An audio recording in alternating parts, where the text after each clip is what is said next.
What's up, everybody? Look at this. We're live.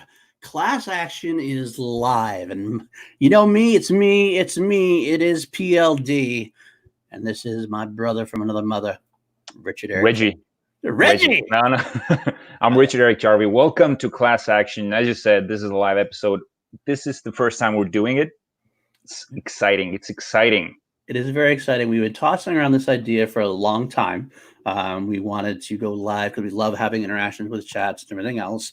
But given our distance from each other, it always makes it kind of hard to find the proper time. So we end up usually recording Class Action on 7 o'clock in the morning, my time in New York, on Friday mornings usually. Mm-hmm. So it was a good time to go live, usually, generally speaking. It's my time to just wake up and do this. It was 8 a.m. when I woke up. Right, and it's 2 a.m. right now out here in the good old New York. But we figured it's time. We were really excited to do it. And we decided to have a special episode.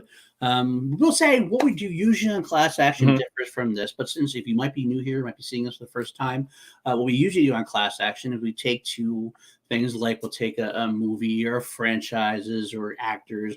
We pit them up against each other in 5 custom-made categories and battle them out to the death, really, to see which one we're going to declare victorious. But this week we're doing a little something different. We're actually ranking Kevin Smith movies, not all of the Kevin Smith movies, the View Askewinverse movies. View Askewinverse movie, and we couldn't do that. I couldn't properly do that, knowing I have a couple of friends. They're people you know very well if you're from Movie Trivia Schmodown fans, like we all are generally on this channel and around the world as we are. 2 friends that are very big Kevin Smith fanatics. In fact, I have a little story to tell you guys when they got on there, but let's just, without further ado, get them on screen. We have the Shining Shooter, Rachel. I thought you were going to say Switchblade. The woman have 1,000 nicknames. This is call to action. So it's Shining Shooter here. Or yeah. I can't even remember. I can't even keep straight anymore. But yeah, hi guys. It's been a day. That's true. And of course, PJ Campbell, my buddy. How are you, my friend? I am very happy to be here. Pretty late for you guys, a little late for us, but we're talking Kevin Smith. I had to be here.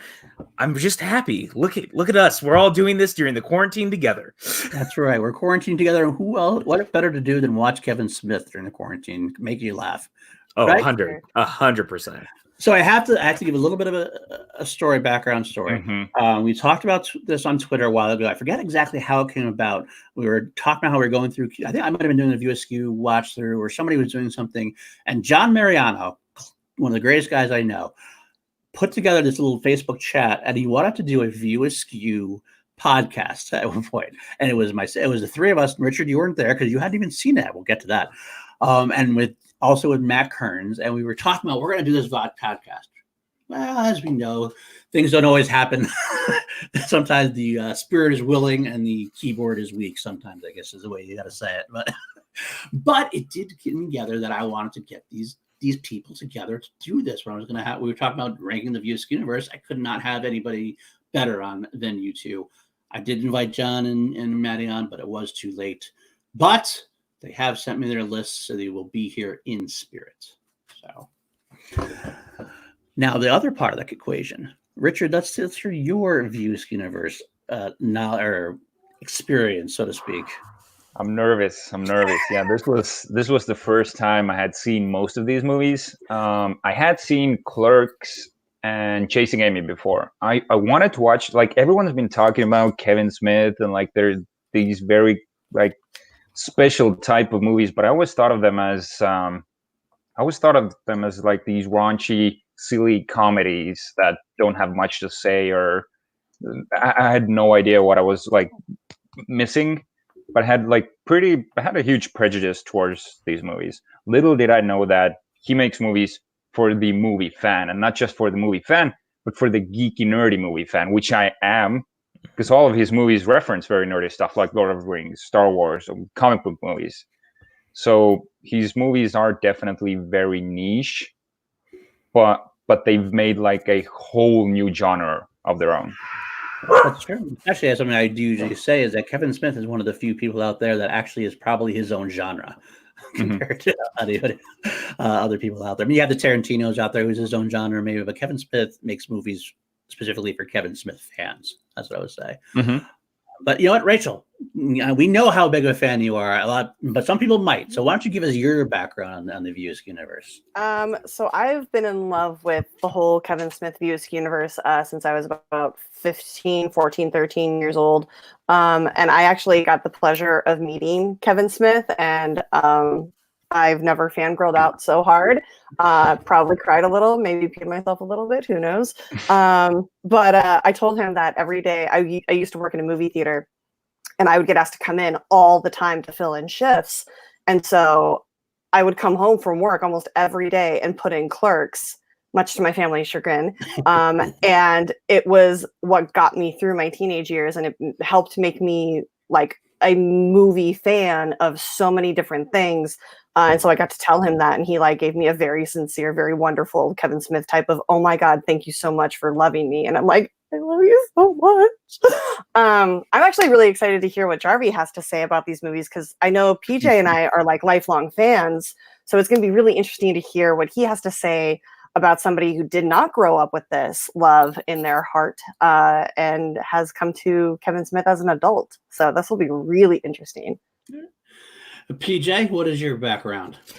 Okay. Rachel just kind of hit it. I've basically been a lifelong fan, like as far back as I can remember. When I started to really discover movies, Kevin Smith was one of the very first kind of rabbit holes I went down. I was like 13, and I was at the video store. I picked up Clerks and Mallrats, and it just like became this whole thing. And I mean, I was one of the people who saw Cop Out opening night because I fucking love Kevin Smith so much that I was going to be there. Regardless of quality, I was gonna be there. I saw Tusk opening night. I went to the tour for Yoga Hosers. I flew down to Los Angeles before I lived there to see Red State in a theater with him doing a Q&A with the cast, so that I could be there to support him. Like, I've loved Kevin Smith for so long. I own all of the movies. I own all of the evening withs. Like, if you've never seen any of his Q&A movies, they're amazing, and you need to. You learn so much about everything and all the stuff, like where he comes from, like his life. It's fascinating. So yeah, man, I've just got a big love for Kevin Smith, and I've gotten to meet him on several different occasions. He's also a massive fan of The Rocketeer, and almost every time we've met, we've ended up talking about The Rocketeer, which is kind of perfect for me because The Rocketeer is still my favorite comic book film of all time.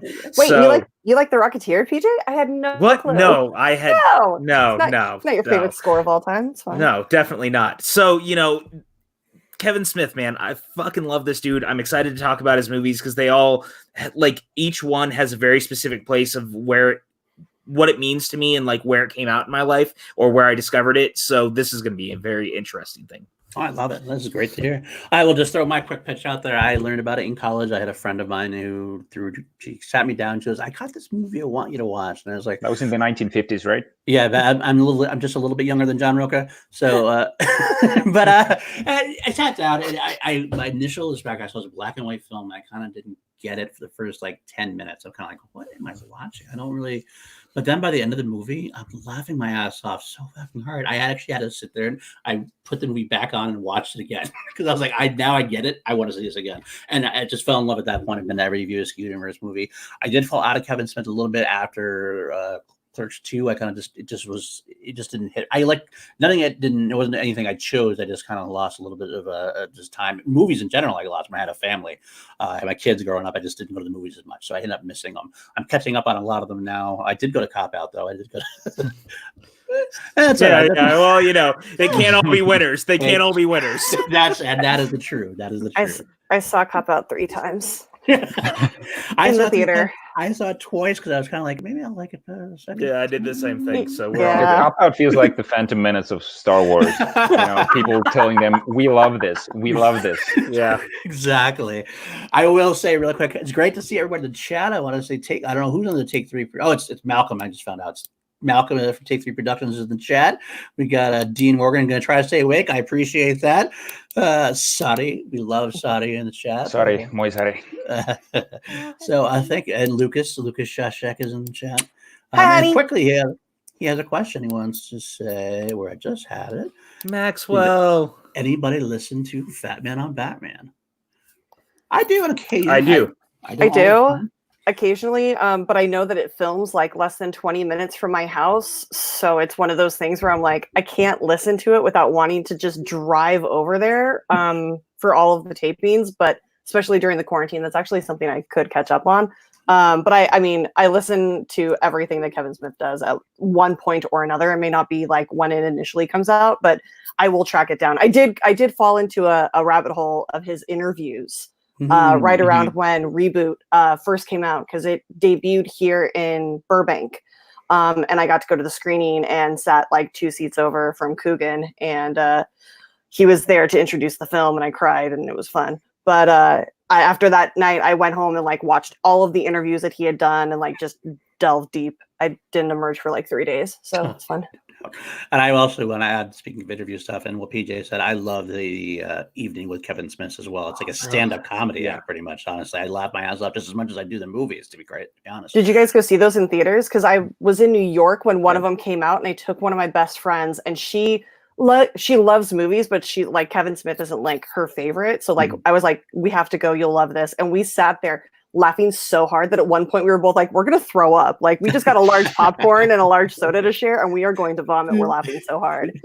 Well, and I want to point out too, like if you go back to that first evening with Kevin Smith, like the late great John Schnepp did an entire documentary about Kevin's work on Superman, and that story originally originates in the original Evening with Kevin Smith. So if you watched that back in the day, like he spends 20 minutes talking about his work on that movie long before the documentary, and it's still worth going back to because it's still like there's stuff in the documentary he doesn't necessarily talk about, or in the Evening with that he doesn't talk about in the doc. So go back and watch it if you get a chance. Definitely. The more we talk, the more I feel like I'm so out of my league here. It's okay. We're welcome. We're positive. Rank your movies, and I just rank them, and I just got nothing else to say. You're offering such a unique perspective because, like I said, we are all like dyed-in-the-wool like Kevin Smith fans, so we all know exactly what we're all talking about, and you come from a hugely different angle. So this is going to be a really fun discussion, I think. Okay, well, I do thank you for that. You actually gave me a lot of confidence here. Oh, something historical just happened. We got our very first super chat Actually, ever. there's a ground rule I want to say. I want to bring this up. I will bring this up. Mukbang reviews. Thanks for the late show. Be well. Thank you very much. But one thing I gotta say, as much as we usually push the Streamlabs for everybody. This is my first show I've ever done with Super Chat or Streamlabs. I have no access to Streamlabs as far as Action Industries goes. So do not send me Streamlabs because I will not be able to check them. I mean, if you want to donate to Bettinger for that, feel free. I mean, I'm not going to stop you. But if you want me to read something, it'll have to be Super Chat because I can't get access to it. So I can only do so much. Safe to say, we're all doing new things here in this time. Oh, sorry, hold on, guys. I got to grab something real quick. That's fine. I'll actually discuss I can discuss the ground rules while she's on. Yeah. The ground rules is how we're going to do the rank 'em. This is actually, if you saw our Star Wars episode, which we did with Billy Belford and Matty Kearns, we are going to do this golf style. Yep. We're going to do this golf style. We're going to put a movie in the, like, if we have 8 or 9 movies. Or is it 8 movies? It's 8 movies. So 8 movies. That's 8 movies we're doing. We're going to do 8 movies. And if we put the 8th place, that movie will get 8 points. And then we're going to queue up all of our listings. So if we have 3 8s, it'll be 24 points. And at the end of all of our rankings, we'll have the total points and we'll rank them down. The lowest score, it's like golf. We're looking for the lowest score being the highest ranked movie. I got a question. We didn't discuss this before, but are we like our lists are obviously going to be different. If like I have something at number 7, you have something at number 3. When are we discussing it? Are we doing top 10 rules and punting? Mm-hmm. That's what I'm thinking. We can do that. Yeah, that's fine by me. We can do whatever you'd like to do. So we're punting. We can punt. That's what they refer to it as. They punt. Yeah. They wait until later. Until we hit the highest ranked one. I think it's a punt when it's top 3 or higher. Yeah. Okay. Mm-hmm. Well, you guys can call me out on that because I haven't watched top 10 too much of that. You'll just call me out on that. We'll just say what we are, and then we'll go from there. Okay. Also, Lucas, thank you. Taunt PLD with money. I appreciate that as always. Thank you, Lucas. Always the best man. Thanks, and too much awesomeness in my screen. Ferris. Thank you, General Madonna. We salute you as well. But quickly, we should also say this is how the films we are going to rank, because there's a question about the View Askewinverse in general. There's obviously the View Askewinverse Prime, as I would call them, which would be Clerks, Mallrats, Chasing Amy, Dogma, Jay and Silent Bob Strike Back, Clerks 2, and Jay and Silent Bob Reboot. We're not going to include the animated movie. We're just doing live action. And we're not going to include the other two, Tusk or Yoga Hosers, which were technically made canon due to characters being involved, but it was kind of very vague. We did decide to do Zack and Miri because of Justin Long's character was so pretty much explicitly made. And on the reboot tour, I know when I went to saw the reboot, Kevin Smith specifically said that made it canon. It had a big discussion about it. So we are going to include Zack and Miri, but not the other two. And if you don't like it, that's too bad, because that's our rules. That's what we decided before we came on here. We had a whole discussion about it. Like, I was the only one who really realized that one of the characters from Yoga Hosers is actually in Reboot, and it's so, like, such a small thing that we can just ignore it and move on, and it'll be fine. Yeah. Plus, I don't want to talk about my nightmare fuel, so that's like after this, I have to go to bed, and I don't want to have like a 20-minute discussion of Tusk. I'm going to send you Tusk. No, gifts. don't you dare! Can I just remember Justin Long as Bobby Love? Like, please, like, can I just Bobby Long? Make me happy. Make you happy. My favorite gay lawyer. And Maxwell, my gay porn star and lover. Gay porn star. Thank you, Maxwell, for the donation. Maxwell. We love you. Love you, Maxie. Maxwell. Oh, Max. Yeah, Max is watching. Love that. Miss you. So, without further ado, let's go with our number 8. Who has our number 8? Should we let Richard go first? Sure. Yeah, throw me into the water. I'll throw you right into the water. Yeah, sure. Let me go first. Okay, so this is where I slot in Zack and Miri, but wait, just because it doesn't feel like any of the other movies. Like, I like Zack and Miri. I had seen Zack and Miri. Actually, it was the first movie I had seen of Kevin Smith ever. It was way long ago. It was exactly what I thought it was. It was a raunchy comedy with some cool inside baseball like movie reference in there. But I had no idea that it was part of this universe. Well, it got inducted later into the universe, but it doesn't feel at all like the rest of Kevin Smith movies. It feels, I don't want to say it, but it feels like another comedy of sorts. It doesn't have that sort of, it doesn't have these dialogues that he has in Clerks and Mallrats and stuff like that. It just feels like a by the numbers comedy for me. Okay. So that's why I'm slotting it in at number 8. But as I said, this is the last spot. It doesn't mean that I don't like it. It's just the one I least like, probably. All right, PJ, what about you? I'm actually in the same boat with him. I actually put Zack and Miri at number 8 as well. Not because I don't like the movie. I actually like it a tremendous amount.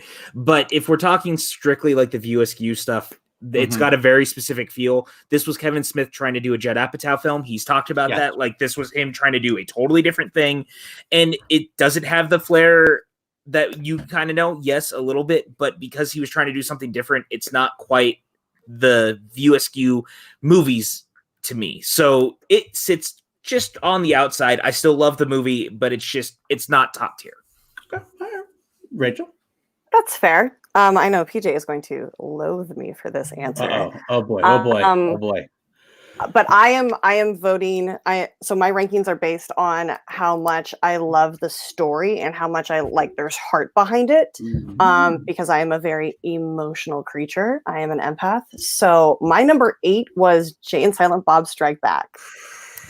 Okay, if someone has it, let's say punt as soon as someone says it. If not, let's keep talking. Sorry. Okay. I have it at 6, but I have it at 7. All right. Okay, so you want to just talk about Jay and Silent Bob Strike Back now? Of course. Okay. Yeah. So for me, this movie, it was very, it was fun and it was stupid and enjoyable, and it is a popcorn muncher type of movie, and I absolutely adore it, like any movie that Kevin Smith makes. But it didn't have like that heart punch to it. Like everything else that he makes has so much heart behind it, and this was just like funny. Yeah, that's I love it, but it's the one that I find myself going to watch back least. I'm sorry. Sorry, Fairs. Interestingly enough, it's Rachel who's the one getting heat here, not me. Yeah, Rachel just like threw down right out the gate. She was like, "Fuck this." Come at me, bro. It's been that kind of day, so fuck it. Bring it. Fuck Jay and Silent Bob. Fuck them up their stupid asses. You know what? Actually, it's an interesting thing for me because I will go forth with mine and I will do 2 in a row because I'm going to say that my 8 was also Zack and Miri at that point because exactly the same reasons that PJ had said and Richard had said. It was, like I said, it was retroactively made because the whole thing was a Judd Apatow style movie, much more raunchier, less self-referential. So there's less of that feel of this is in the same universe, same. It's not like made for the Kevin Smith fan. It was made for the more general audience. So you feel that lack of something to me. Love the movie. I think it's a great Judd Apatow movie. It's actually better than some of Judd Apatow's movies. Agreed. Judd Apatow movies. But and I love the characters. I love Seth Rogen in with Kevin Smith. That's a great teaming that you don't get to see very often. So it's nice to see some different actors outside of the usual View Askewinverse actors, even though that's part of the charm is getting the same guys back and forth, get that family back to get the band back together, so to speak. But I will say the same thing. So it's just outside. I love the movie. I give it an 8, but I will go into Rachel's 7, Jay and Silent Bob Strike Back, because that is my number 7 for exactly the reasons she was talking about. I too love the heart of Kevin Smith. Kevin Smith to me and in general is a raunchy filmmaker, but I always describe him as he's the most innocent, raunchy guy you'll ever meet, because even though he's raunchy, he get all blowjob jokes, dick and fart jokes and everything else, but he's got like this heart of an innocent 13-year-old boy, and like it's all swatting for him. It is not like, even though he's saying all these dirty things, it just doesn't sound as dirty because it just seems like you want to hug the guy, you want to hang out with the guy. It doesn't sound crass and dirty old man like it should sound dirty old man, but it's not. It's just, you laugh at it, you love it. It's hard to explain unless you see it that way, but because of that, there's not as much heart in Jay and Silent Bob Strike Back. It's more about that's the greatest hits movie. It's I'm going to take everything I did in the first couple of View Askewinverse movies. I'm going to show you the beats I've had. We're all going to laugh at the jokes we've done before. We're going to sit and get high, get drunk together, and just have a blast and a good time. Not that there's anything wrong with that at all. I love the movie, but there's others that are just higher because this doesn't hit the emotional beats that some of the later ones, higher up in ranking in mine, do.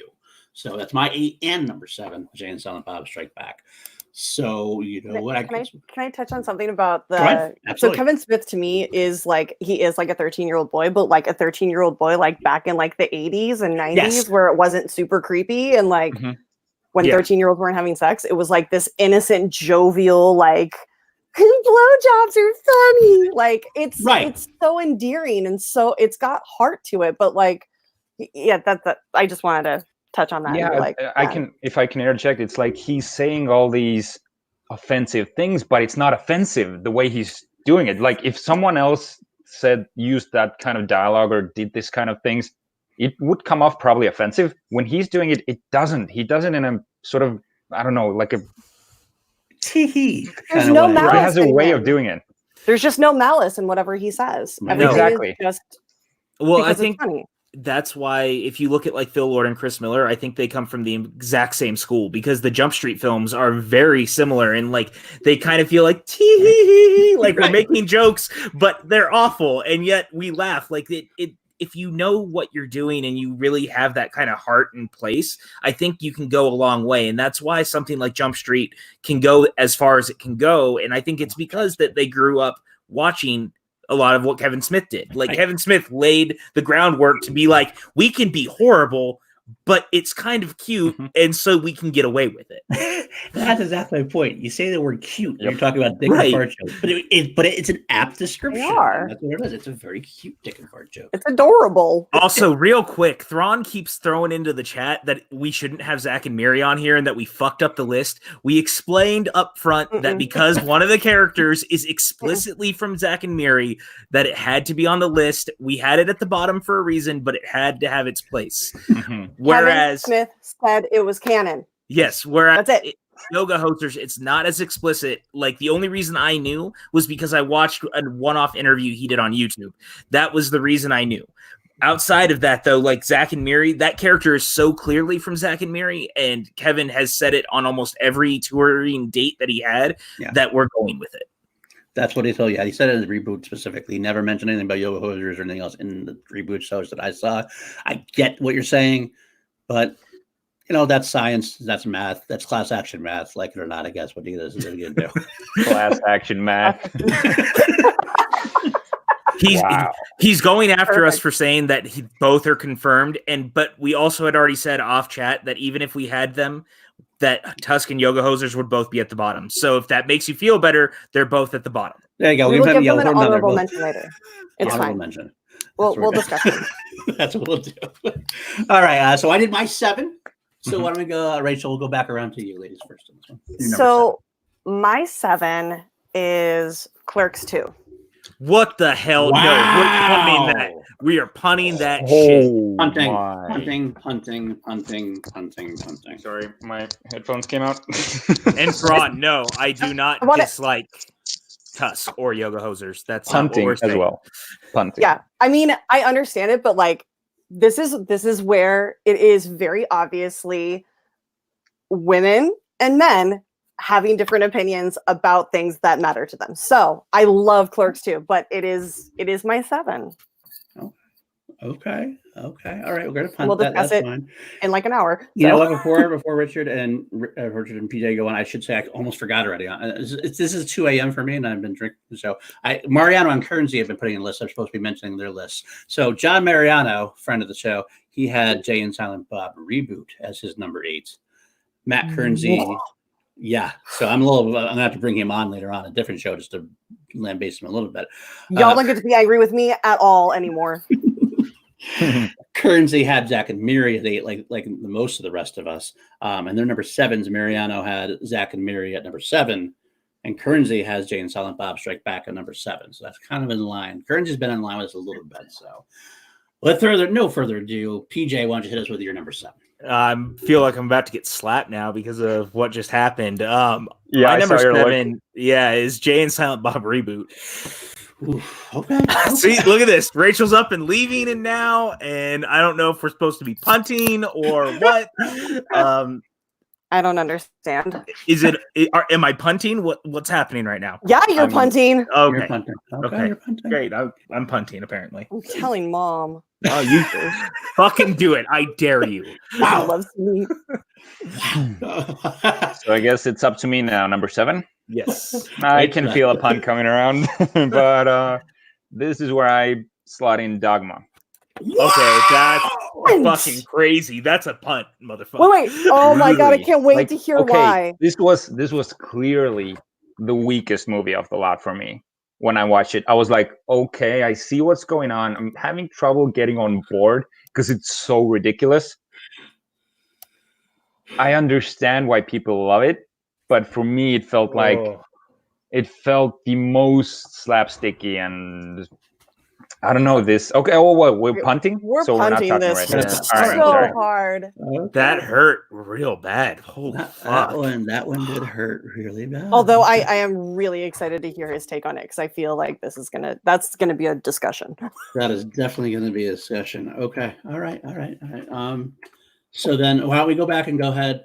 We'll go backwards now. Richard, why don't you give us your number 6? Oh my god, this is the worst. Okay, this is where I have Clerks 1. That's a punt. Punt. Okay. All right. TJ, your number 6. My number 6 is Jay and Silent Bob Strike Back. Okay. Well, that makes sense. That's about right. So I have it at number 5. Okay. So I think we could talk about it then, just at this point. There's a lot that I really like about this movie. I think it's very ahead of its time. I think that especially now, like looking back at it, the way that it treats the internet and the idea of fandom and how toxic things are, like it was super ahead of its time on that. I think that it was ahead of the curve on a lot of the superhero boom before it actually happened. So going back and watching it now is actually like incredibly interesting because it feels like a joke way ahead of the actual game. And so there's a lot to process with that, but also like it was the first time that we had a massive View Askew crossover like that. Like we'd had characters weave in and out, but literally every character that was major for the most part had some sort of part in this film. And that was really great. And that's the same thing that works about Reboot. And we'll get to that down the line, is that you feel like you get something for certain characters and you kind of catch up with them in very specific spots of their life. And that's what I've always liked about this movie. I think it doesn't necessarily have the heart of the other ones, which is why I have it lower.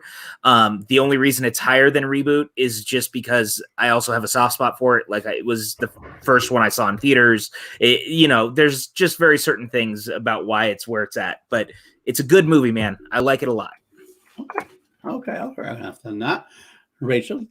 Yeah. Wait, which number are we going on? 6? You are on your 6th, yes. Yeah. So the thing about Jay and Silent Bob, Strike Back real quick, it was the punchline before the joke even happened. So I totally agree with you on that one.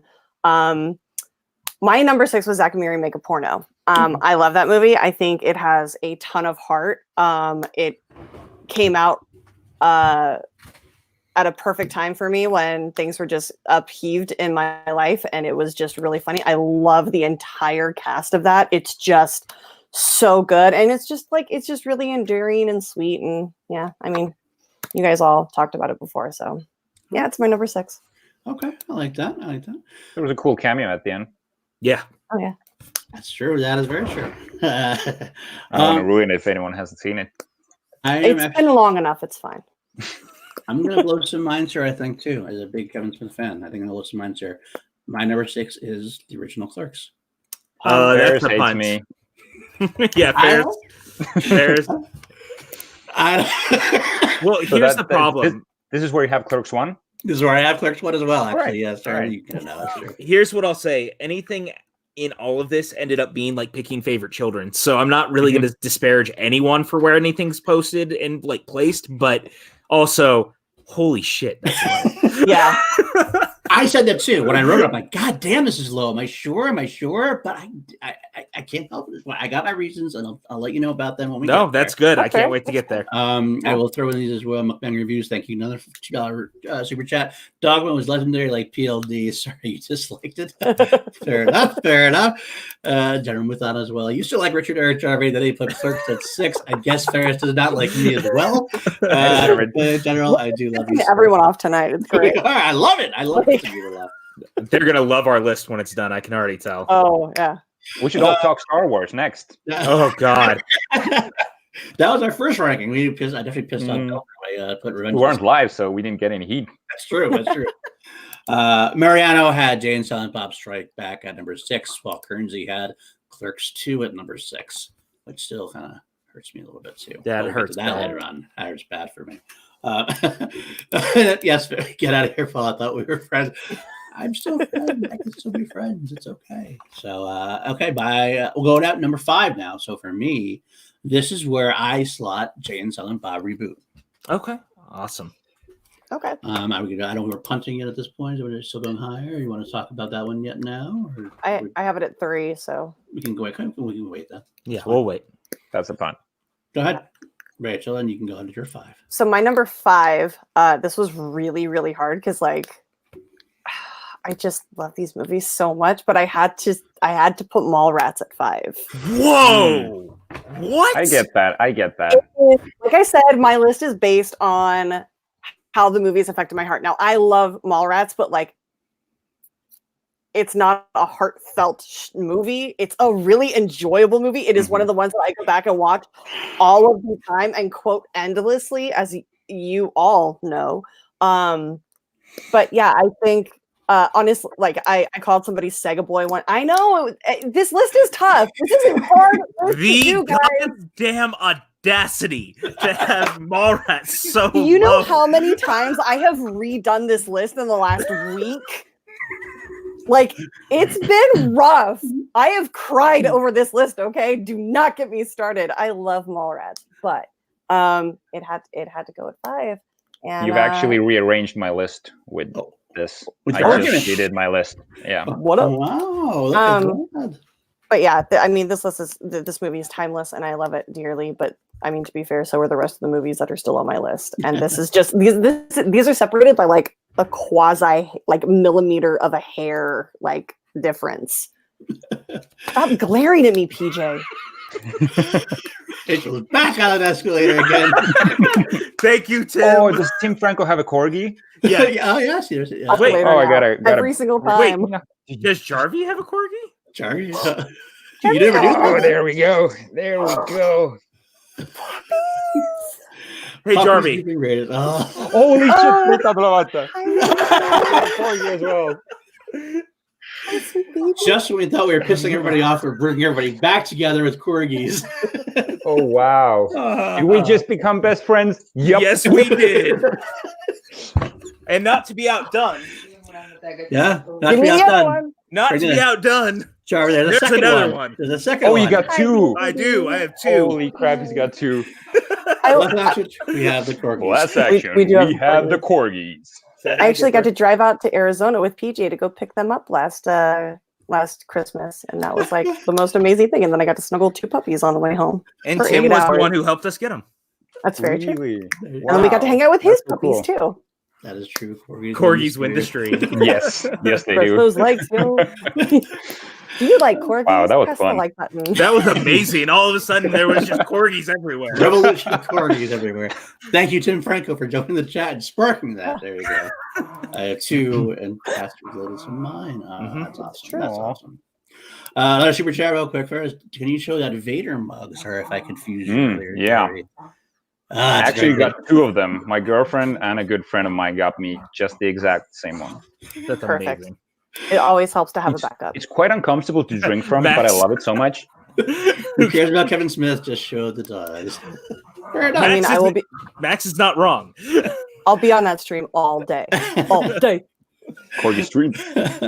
Oh boy! So I just completely lost where Were we? We We were are right at here. Talking about Mallrats, and y'all were angry with me. Oh, right, okay, so all right, PJ, what is your number 5? My number 5, and I'm feeling like this is going to be a problem. I can hear them. Yeah, they're fighting in the background. Dogma. Dogma is my number 5. Dogma is number 5. Punt. Punt. All right. Okay. You don't get to give me that look. God damn it.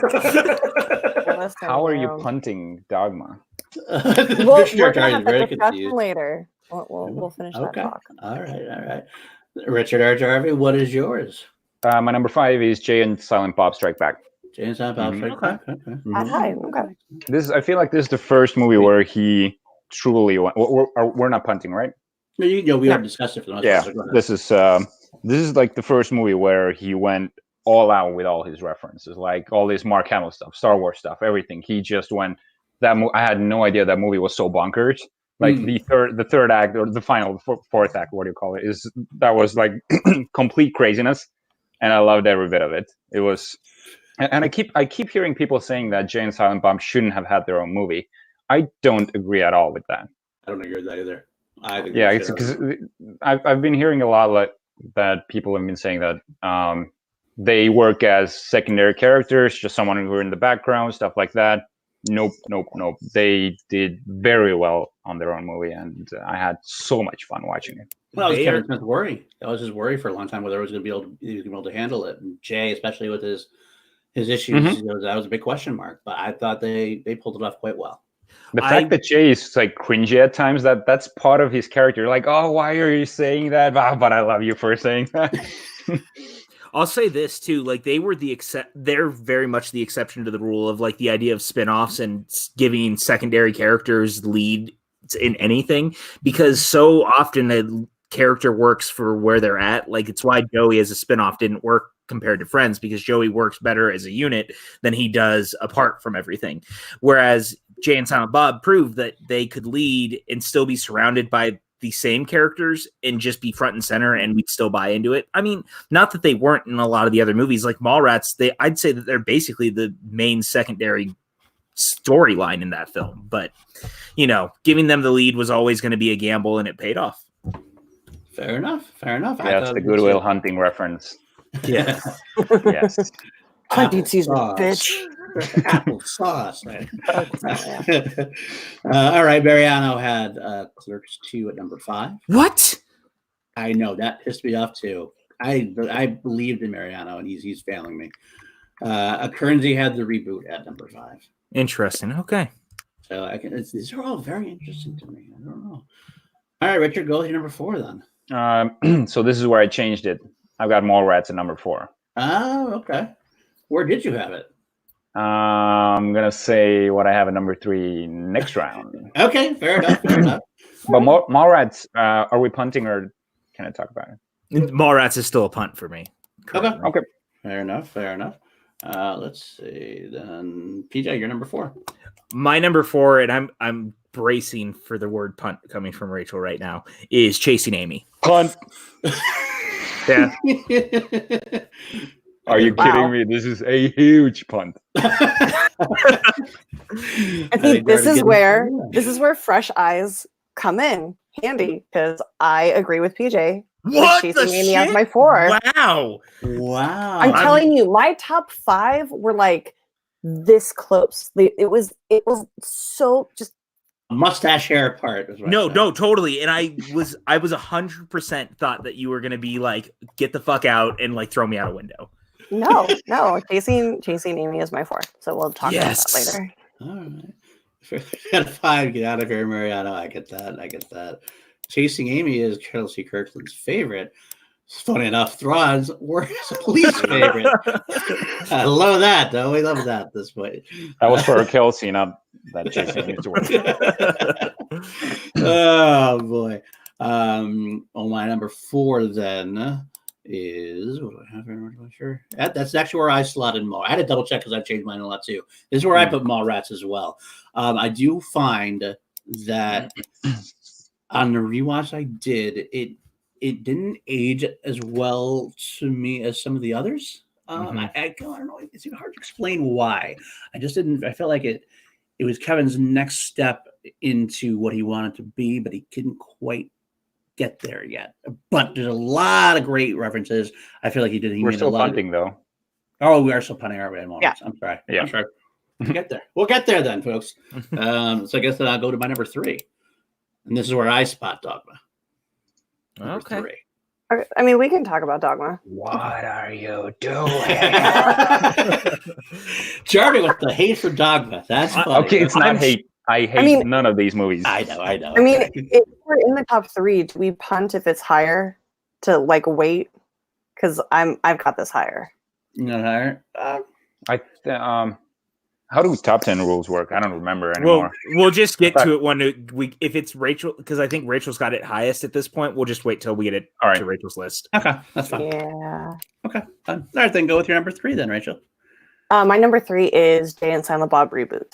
That is shockingly high. Wow. I switched it to Mallrats.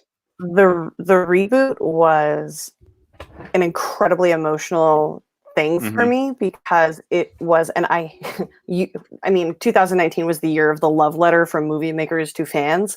Yes. And I feel like this was Kevin Smith's love letter to us, who have been fans for forever. And it just had me super emotional. And then there was the whole, Ben Affleck monologue that he had. Everything was super tongue-in-cheek. There were things in the background, like I've watched it like 4 or 5 times at this point, and I'm still finding like little blurbs that like I totally missed in the background that I'm just like, oh my god, that's perfect. Of course they put that in there. It's like a t-shirt or like a bumper sticker on a car driving by, and you're like, of course they did, because this is for us. This wasn't made for the general public. This was made for us, and I love this movie.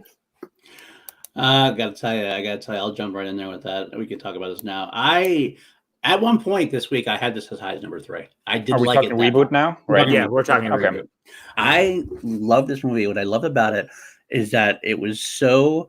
I mean, Kevin Smith basically. It was a genius move. Some people called it lazy and predictable, but he came right out and said, "I am remaking Jay and Silent Bob Strike Back," and it was just a great commentary on our reboot society. Yeah, but he totally could plagiarize himself, do the same movie, but he did what Jay and Silent Bob Strikes Back didn't have. It added that heart that was missing from Jay and Silent Bob Strike Back. That all of the same references were there. A little bit older. Jason Lee is starting to look a little older now. You could tell, and then Brody's hair is a little lesser there.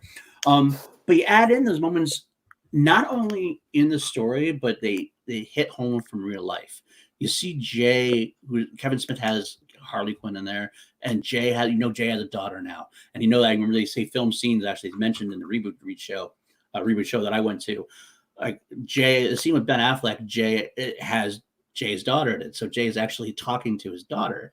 So he actually really is like interacting. So you see this Jay kid that you grew up with, this kid who had such troubles, such a hard life at times, or such hard battles with demons.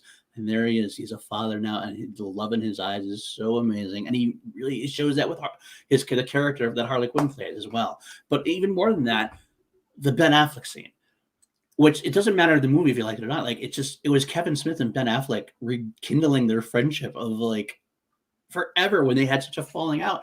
I'm crying almost thinking about it right now. I don't know how I put this so low, to be honest with you.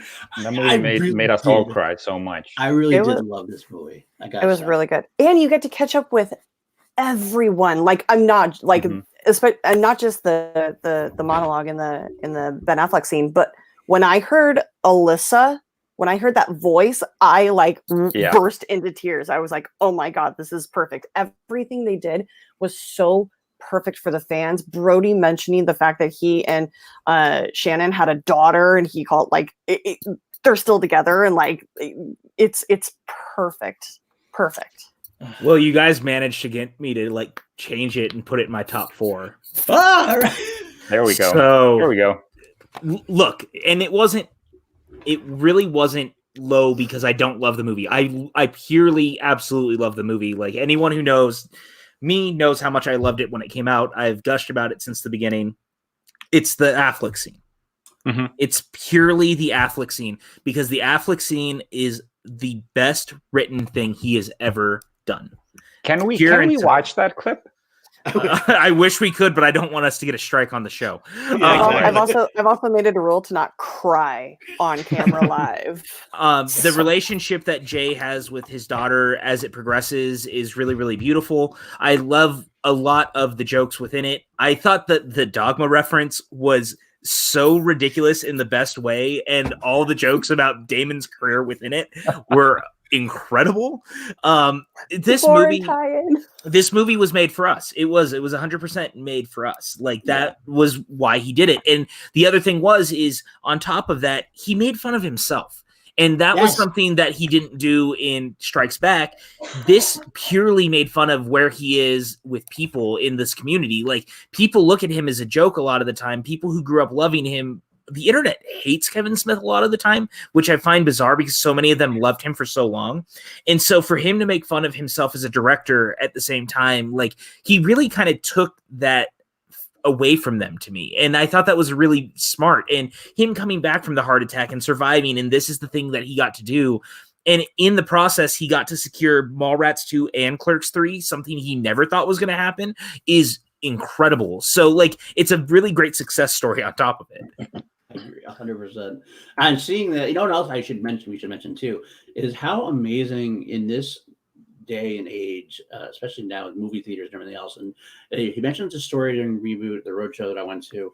I'm sure a lot of people went to, how the distribution, the marketing of it, that takes up so much of the budget. And so he makes this amazingly gifted way of, I'm going to market this, I'm going to distribute this film in a completely different way than anyone else is distributing films. Now, Kevin Smith is one of the only people who could probably do this because he has that niche of a fan base. But he can tour around and make the investors their money back. And you don't need a wide studio release to be successful. This film was a successful financial film for him and for his investors, and he just did it by going on tour with it. I'm not going to put it in the theaters really, but there's a couple minor week-long releases, I believe, at some point. But it was basically going town to town, and you're going to watch the movie with me. Right. And 200 of your closest Kevin Smith friends or whatever. And that makes it even a better experience. It's the Star Wars experience. You're seeing it with everybody who's going to laugh out loud at all these references that maybe a casual movie goer might not get. But it's because you're with your best friend, your best Kevin Smith friend, and you're going to love it. You know what I mean? Thrawn is saying, did he release it this way because nobody wants to touch him? No, he's been doing this since Red State. He realized that cutting out the middleman was the best way for his movies to be successful. He can fund the movies he wants to make for very little and make the money doing it. So a movie like Tusk was the last one he really did with the studio, because I think that was with A24, and he lost money on it because Tusk was a very niche film. So when he went back and did Yoga Hosers, and like he had done with Red State, and now what he's doing with Reboot and Mallrats and Clerks, he's cutting out the middleman. He's getting the money he needs, just enough that he knows that he'll break even and make money for them. Like, he's honestly maybe one of the smartest businessmen in Hollywood, because he has a very specific fan base that will show up, and he knows that, so he plays to that fan base. It's very few filmmakers can do that.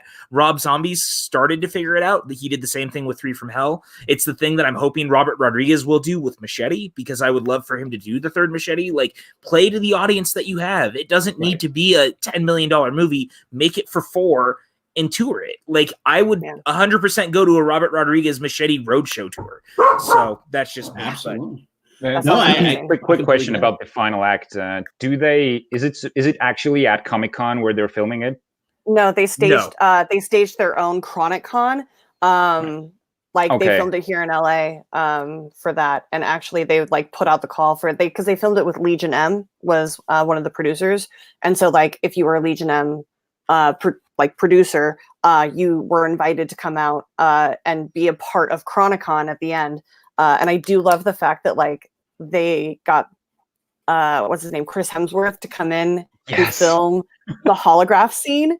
And they like had him for like, I think an hour, and he nailed whatever he needed to do that was scripted for him within the first like 10-15 minutes. And then was just like, so do you want me to do more? Like, do you want me to play around with this? And like that second cut of him being like, again, please don't dry hump me. Like, please don't touch me. Same rules apply. Like, that was him just like ad-libbing. And it was like, please, let's everybody talk about wanted to Chris work Hemsworth's with him. team. I will talk about Chris Hemsworth till I'm Thor. Right? I was the girls at that moment. Like, there is no man that makes me feel like Chris Hemsworth does. I'm like, made you feel like a 12-year-old girl too? Like, totally, like completely man crushed. and the fact that he's in that movie it's bonkers. Exactly. Don't grind up on me. Thrawn has said that he knows Kevin shopped the network's The Mallrats sequel originally, and nobody wanted it. And yes, he did, because no one thought the IP was good. It wasn't about Kevin; it was about the IP. And as it turned out, because Universal was one of the backers on Reboot, that was what got him Mallrats 2 in the process, because they're the ones who currently own the IP for Mallrats. It's the one, I think it's the only IP outside of Dogma he doesn't outright own currently. Yeah. I think that's correct, and that's right. Yeah. Real quick before we leave this, can we just talk about how much at the end of the movie you look at Harley Quinn and you look at Jay and you look at Kevin and you're like, wait, who's her dad again? Are you sure that's your daughter? Yeah. Are you sure? Because like they start morphing in your mind, and you're like, no, she really looks like Jay. Yeah. Just also, get out of my brain, Rachel. I just wanted to make the same reference. Is Kevin sure? Can we also point out that the one joke, the post-credit scene joke, is by far and away one of the great post-credit jokes of all time, because it was a 25 in the year making payoff of why Dante could never open the shutter. It is the slowest burn joke of all time, and that was the kiss on the outside of the envelope for us. Like, it was so good. Before he sent it out, he was like, you know what? Let's just do this. Done. Amazing. So beautiful. Like, absolutely. Our theater because we had the first screening in Burbank, and that the laugh that maintained after that scene was at least a minute and a half long. Like, people were dying laughing and then talking about it again and then cracking back up again. It was perfect. I just have to say that I moved it up to number 4 as well during this discussion. I feel like Reboot should be our unified number 1. Oh, not quite that high, but I will. And then Maxwell said that we convinced him to give Reboot another shot. So that's victory. That's what we got here. I'm really happy about that. I'll rewatch that with you. We can do a watch along. It'll be fun. I think it's the most meta of all his movies as well. Easily. Easily. I mean, to be fair, it's the only. It's the pinnacle of meta. I would throw out there, like, I love the fact that it's the epitome also sometimes of what Paul Preston said recently on not class action, short action, where I do a lot of action shows. So when you have a joke and then it gets like, you commit to that joke so much and it's not quite getting the laugh, but then you commit to it more and it gets like further down, it starts getting less funny. Right. Then you stay long enough, it starts getting funnier again because it's getting that way. And then seeing Ben Affleck and his using his movie titles as dialogue. I'm just winking at the camera. It just got better. Like, kept winking, and it's like the better aspects of it. You're just kind of like, okay. And then he does the second time. You're like, okay, it's pretty funny. And it just keep going. You're like wanting to know more. I almost wanted the scene to keep going with more Ben Affleck. Oh, totally. I refer to that like lean in. I refer to that like lean in, that like really long joke of I call it pulling a Seth MacFarlane, because he does that repeatedly in Family Guy. It's like, let's just drag this on and see how funny and not funny it can get. Muppet reviews. These great movies can be streaming almost anywhere except for Dogma, unfortunately, because Dogma is still under the auspices of He Who Shall Not Be Named at this point. And Reboot's actually streaming as of last week, I think, on Amazon Prime. So if you have Amazon Prime, you can actually watch Jay and Silent Bob Reboot for free. So and enjoy everything that we've been touting about. I'm gonna rewatch it after this. Yeah, Kevin Smith of his movies, like having a conversation with his fan base. AJ, I couldn't agree with you more. I think Clerks 3 is going to be that way too, in a way that we're not expecting. I agree. I will quit the Schmodown to work on that movie. I wouldn't blame you. I wouldn't blame you at all, to be honest with you. Like, done. All right, so that's number 3. Let me see. I think that was my 3. That was your 3. Okay. So we're PJ's number 3 then, correct? I believe that would be my number 3. My number 3 is Mallrats. Okay. All right, let's talk about it. All right, because for me, this was the gateway film. I'm never going to forget the feeling I had the first time I saw it.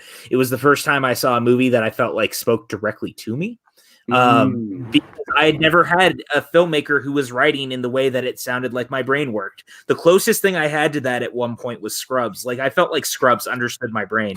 This also understood my brain. So there was something very much about going down that rabbit hole. And as I started discovering the rest of his movies, it was because of Mallrats. And Mallrats changed my life. And if I had never seen it, we wouldn't be doing this. Like, at least I wouldn't be here. Like, that speaks to everything about how affecting that movie was on me in my life. And so there's something to be said about that, but I love the characters. And I'm also one of the people, I don't know, Rachel and Paul, maybe you guys have, there was a director's cut on the 10th anniversary that was 30 minutes longer. And like, you watch it and then you go back and watch the theatrical, and it's amazing to see how in like that one cut of the movie, how much they were able to take out, and the movie works so much better as the theatrical than it does as that extended cut. But it also showed the restraint that as a filmmaker in his second movie, what he was able to do. So there's a lot to be said about that. Brody Bruce is one of the all-time great Kevin Smith characters. Like, it's not even close. Shannon Hamilton being the great asshole Ben Affleck character is just I think he's my favorite. Yeah, like the Jaws joke kills me every time I watch it. Like, everything about it is the most PJ type thing, and I just adore it for that reason. Ben Affleck's character is my favorite in Mallrats, like by far. I think that's one of his earlier roles as well. I feel like it is. Yeah, and he goes like full douchebag asshole in that one. I just call me like the back of a Volkswagen.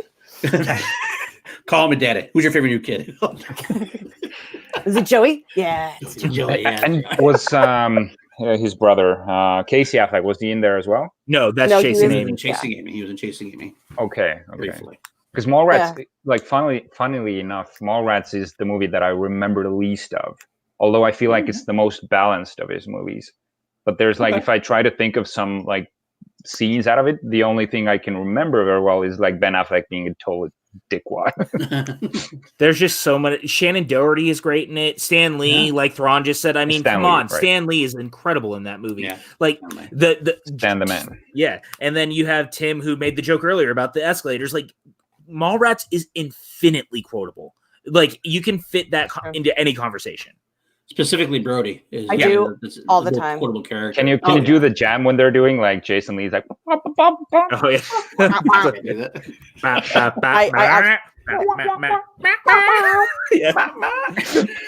I can do the entire thing. Actually, our theater was doing the entire thing during reboot, but wow. Yeah, Well, I think Mallrats is incredibly quotable. I quote it daily to people who usually don't know what the hell I'm talking about. Like I learned callow. I learned you learn vocab. Yeah, yeah, absolutely. Tell him, Steve Dave. Yeah, tell him, Steve Dave. Again, it just Mallrats, man. Come on. That's funny. I've been one. Yeah. Yeah. Oh, yeah. That was my childhood growing up. I used to go to comic book stores in the mall, and I used to go everywhere for the mall. We all did, man. We were an entirely different generation, you guys. You don't understand what it was like to actually be a mall rat and a video store. Yeah, and video stores and. Does anybody remember buying cassettes? Yep, at the mall? Do. Yes. Yes, yeah. Indeed. Yes, you guys had Blockbuster in Estonia. We had Video Planet. Video Planet. That's amazing. Place. Excellent. What a third party ripoff sort of sounding name. I hope you have a T-shirt from them because that sounds amazing. I don't. Oh yeah, Maxwell was Sam fucking Goody in the chat. Yes, yeah. Sam Goody. Sam Goody had strawberries around here. Is she okay? Yeah, she's okay. I heard the noise and didn't see her. I was like, did she just fall? That was the iPhone, and he went face down, and she just had this moment like. Yeah, is it? Are you dead? Are you alive? Okay. No, I mean Mallrats does do like the most amazing. If anybody wants to know what a '90s movie is, it's Mallrats. Like that's all it is. Yeah. Say what? Say yeah. That's good. That's classic right there. I love that. Perfect. Okay. So 3. We're still on 3. Jarvi. We're still on 3. That's my number 2 now, I think. So we're on 3 for Mariano and Kearns. Both had the original Clerks as number 3. Interesting. Okay. I can see that. I can see that. Okay, no wait. I'm doing my 3rd and 2nd now, right?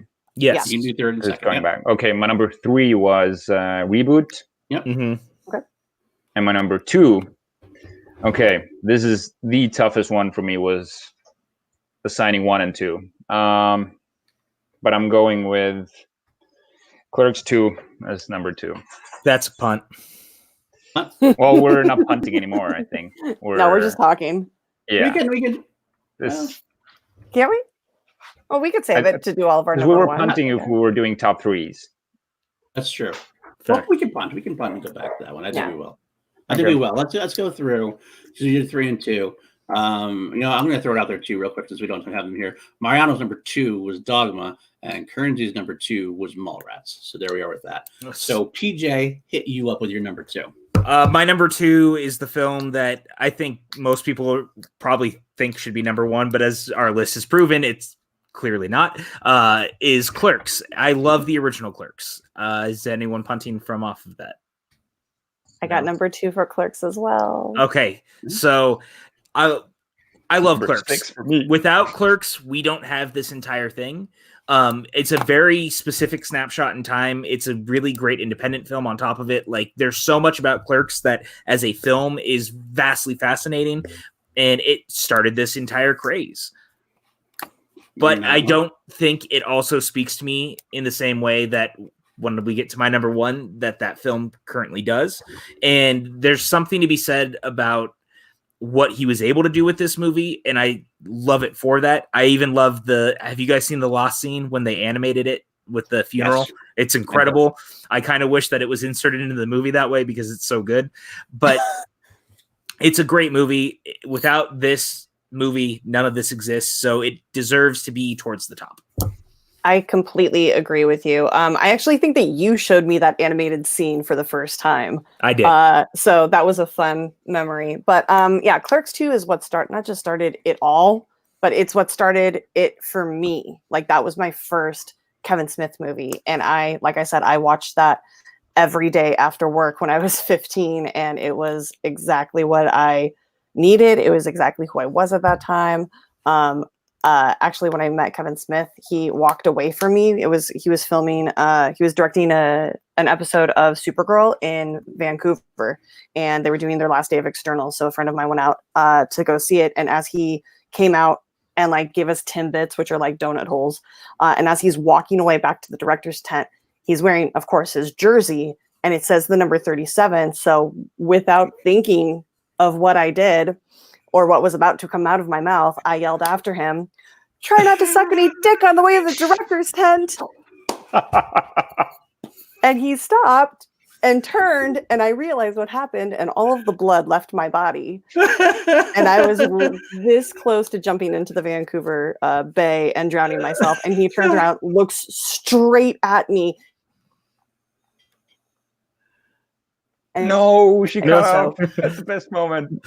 That movie means so much to me. It's so perfect. It's endlessly quotable, which is why I found it really funny when somebody tried to challenge me on what my answer was on my last match. But all right, that's neither you here hitting nor Kevin there. Smith on Schmodown like right before we did this episode. That was perfection. Oh yeah, actually that was their category. I just got all the points for it. Sorry, love you guys. I literally think there's no one who has hit Kevin Smith more times in the Schmodown at this point than you. And Nobody's put it on like I have. That's what I mean. It's just funny to me because I'm always like, oh, Rachel's in, and I have to rewrite more Kevin Smith questions. Yeah. I will stop real quick. We got some secret chats. Ferris Smith likes Jarvi again. Yes. I appreciate that, of course. And he actually came back and said, "I knew I liked PJ and Rachel." I like Ferris. I love Ferris that I is a good dude. He is. He I love really that I got his love again because he hated me for a second there. Ferris is also a huge Fast and the Furious fan, so he and I get Yes. along very, very well on that. It's all about family.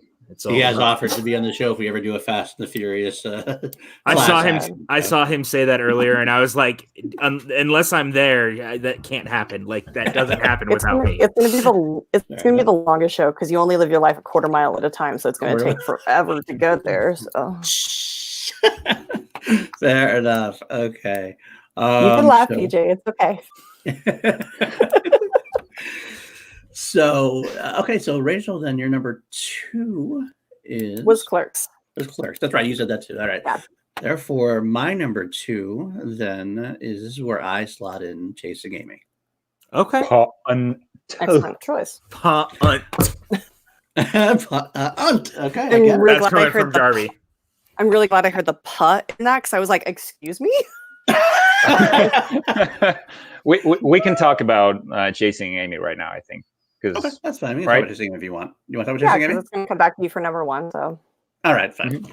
I mean, let's face it. I love this movie. Oh, you know what? This is a kind of bad show etiquette. I never actually talked about Clerks. Can I throw my opinion on about? Of course No, you can. No, you can't, Paul. No. I go there. So the reason why I slot Clerks in so low, and here it is, exactly the same reason that you all said. I love the film, but it is what started it all off. But to me, when I'm ranking the View Askewinverse movie, it's not the movie I want to watch all the time because it doesn't have all the referential moments that I grew to love. It's like the beginning of the love is there, Yep. but by the time you get to like Clerks 2 or Jane Silent Bob, that's the full-on View Askewinverse love that I'm going to get all the referential moments all the time, the Easter eggs. It's like comfort food to me. Clerks is probably, in a way, a better film in terms of because he's such a young maverick filmmaker at the time, really learning his craft. And I get why people love it. I love it. When I say it's number 6, it's not that I don't like this movie. I love this movie. I just rewatched it again the other night because I want to just put it on. But it's just got to be low compared to some of those other moments that hit home for me because of that basis. Now, some people will say you should put it higher because of that, but for me, it's like it's the other way around. I love it, but I love where it went even more later on. I got a thesis statement for Clerks. Go ahead. Clerks 1 has the best dialogue out of all the movies. 100%. I could definitely agree with that. I don't know if I'd go that far. I can respect it though. I just think that all the movies have such amazing dialogue throughout. Like, it's hard for me to rank it. It really, really is. I'd almost have to give it to Chasing Amy probably if I'm going to give it to any movie. I'd be okay with that. Yeah, I figured you might be. I think that Clerks is very similar to Jay and Silent Bob Strike Back, where it's very much it is the setup, or it's similar where or dissimilar in the way that Clerks is the setup for every joke that gets played off of in most of the movies. Like there are so many things that are referenced back to that when you go back and watch Clerks, sometimes it clicks in your head and you're like, oh, that was that joke that they made reference to in Mallrats or Chasing Amy or Jay and Silent Bob Strike Back. And it's just like, it's the nucleus of the View Askewinverse. And that's why I have it. Yeah. And I completely agree. It's just, it's for the same reason you put it number 2 is the same reason I put it number 6 for some. Totally. No, I can't fault you at that at all. Like I get it. If you go back and look at any filmmaker, like you could look at Kevin Smith or it's like Steven Spielberg in Duel. You can see the beginning of Steven Spielberg, and I'm not going to put Duel at like number 2 or number 3. I'm going to put it at the bottom of his filmography, not because it's not great, but because I see the inkling of what's to come. But I also just love the characters of Dante and Randall so much that it's hard for me not to have it higher. You know what? That's I walk into parties like point Randall. that if there wasn't a Clerks 2, I might have put Clerks higher as well. Yeah. So that's another thing I throw it in there. But, Good point. So, all right, we'll go Chasing Amy, then we'll start talking about, since we already started that. I had to go off the road a little bit as I do. But Chasing Amy, I love this movie so much. I think it was a daring movie at the time. It was tackling subjects that weren't very much talked about at the time, with the homosexual aspect and bisexual aspect as he goes. It was brave in a way that Kevin Smith decided that I'm going to make a movie without relying on the dick and fart joke. It wasn't like about the dialogue. It wasn't about these like wise ass characters. There's wise ass characters in there. Absolutely. Banky's a wise ass character up the wazoo. But it was the first time I took a really heartfelt look at something. And when we talked about before, we talked about how Kevin Smith's heart is so prevalent. This was the movie that first started that off and made you go, wow, he at his core, Kevin Smith is a soft, gooey man, and I'm all for it. I mean, it's got some of my favorite lines of dialogue, as well as we were talking dialogue-wise. Banky's one of my second favorite. I love Jason Lee, basically. Me too. 100%. I have a hard time. Jason Lee in that one. Brody and Banky are just hard for me to pick, to be honest with you. But I can point out so many great moments, especially with Jason Lee. The whole sequence with the drawing of the crossroads about the Santa Claus, the Easter Bunny. Right. Yeah, there's a thing. It's your fucking imagination. Well, and when Holden goes out to profess his love in the rain to her, it's just so like, it's so real and it's so raw. And that's Ben Affleck at one of his absolute best moments ever. Like I've said this before, and I still say it to this day. Kevin Smith has continually gotten the best performances out of Ben Affleck. I don't care what movie it is, if it's Jersey Girl or if it's Chasing Amy or if it's Reboot, he has continued to get the best out of Ben Affleck across the board his entire career, because he writes for Ben and Ben believes in the writing so much that he takes it to the next level. Chasing Amy is that movie. Dogma is that movie. Jersey Girl is that movie. Like, I love Jersey Girl, by the way. I do too, man. I do too. Perfection. Yeah, Jersey Girl is great. Like, that movie gets heinously shit on because it's not his typical filmmaking and like what people want. That movie is sweet and sincere and beautiful. Like, I love that movie. Me too. Talk about heart. That movie has it all. It is so beautifully done. It was so slandered because of the whole Ben Affleck and Jennifer Lopez thing. That whole thing, it just tainted it. I think if people would watch that now and go back and give it a shot, you would find a totally different movie than you thought you saw. I mean, George fucking Carlin. Oh my God, beautiful in that. Will Smith's cameo is incredible. Will Smith's cameo was almost like the Ben Affleck of. It absolutely was. I was just about to say that. Yeah, I was just about to say that. I mean, I was one of those people that Jersey Girl, I was like, oh, that movie was just, ugh. But like, I went back and rewatched it and I was like, wow, this has, it's such a beautiful, like, father-daughter story. And I am a massive sucker for those. And I mean, Carlin and just the whole of it. And they sing, you know, there's a musical aspect to it for some reason. And it's like they got George Carlin and Ben Affleck to sing a Sondheim musical. Like, right. Who could do that but Kevin Smith? That movie was also making fun of cats long before the rest of us were making fun of cats for it coming out. So let's look at it that way too. And Maxwell agrees that Jersey Girl is lovely. Star Drew, Jersey Girl is a lot of fun. See, you guys get it. Like, it's so good. Jersey Girl is just the best. Affleck was the bomb in Phantoms, absolutely. Yes, he was, 100%. I can't, even though we can't, I know I just gotta say one more thing about Jersey Girl since it's out there, we're gonna bring it up there. My favorite sequence in that still breaks my heart to this day, when Ben Affleck's character yells at his daughter. Oh my god! On him. Yeah, and then he it has that moment she runs away, and he has that moment you look at it and you're just like, he just feels awful. And then George Carlin comes up and just says that. Wait, it's so touching. It's so powerful. It's so real. It's so genuine. It's what Kevin Smith does best. Oh god, the tick and fart jokes, but when he does the real emotion like that, I don't think there's many better. To be honest, I mean, to go back to Chasing Amy, like every time that Alyssa opens her mouth and she's talking, like I was just like when she yells at Ben, like, oh, that's like you're telling me that you're in love with me. That's know who I am. I'm gay. Like she goes on this whole tirade, and like when he calls her finger cuffs at the hockey game, and she's trying to explain that it was a different time in her life and she's not that person anymore. Like, dude, we all have pasts. That I've legit almost had that exact argument with some men that I've dated, like verbatim. So it's like, and then I mean the Chasing Amy actual story that that Kevin says is so like. He does it in such a beautiful way that not only is he just such an amazing director, but he's a fucking great actor. Like he delivers that monologue so seamlessly and in such a great, like kind of, he almost treats it like a throwaway, but it means so much to him that he's trying not to make a big deal of it. And he's just trying to tell the story like it doesn't mean anything while it's really actually ripping his soul apart. And it's just like this beautiful just dance within his heart. It makes me cry every time. Well, that's why he doesn't let you linger at it. He has to throw Jay's zings in there just to kind of like make you laugh right afterwards. Like you touch it, it's real. That's what happens in real life.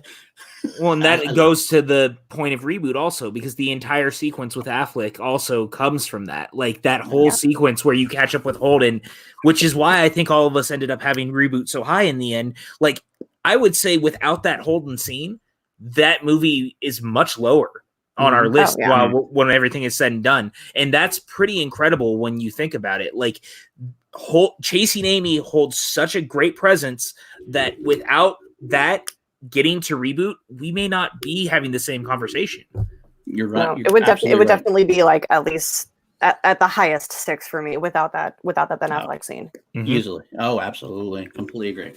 Let's talk about the moment where Ben Affleck is, Jason Lee is like, don't say it. Don't say it. Oh, yeah. Have a threesome. That moment. So he knows what's coming up. But then also her face when she says that, and she knows it's coming, and she's like, this is the end of everything that has made me happy. And this is how it's going to end, because like it's like her past is coming back and killing the happiness that she's found and like fought for and then fought against like, the lesbian fan like friends that she had in New York that were like, oh, another one bites the dust. Like she lost everything to be with him, and he destroys all of that because he's insecure and he says those words, and it's just like the most savagely heartbreaking thing. Exactly. That's why it's my number one. It's the most heartbreaking. It's the most real. It wrecks me when I watch it, but I still love it for doing that. Yeah. Fair enough. Okay, so PJ, your number 2 was Clerks, like you said, right? And Jarvi already said that your number 2 was Clerks 2. Yep. Correct? Okay, well, we'll get there in just a second. So I'll punt on that a little bit because I'm going to wait 1 second. I will say Mariano's number 2 was Dogma.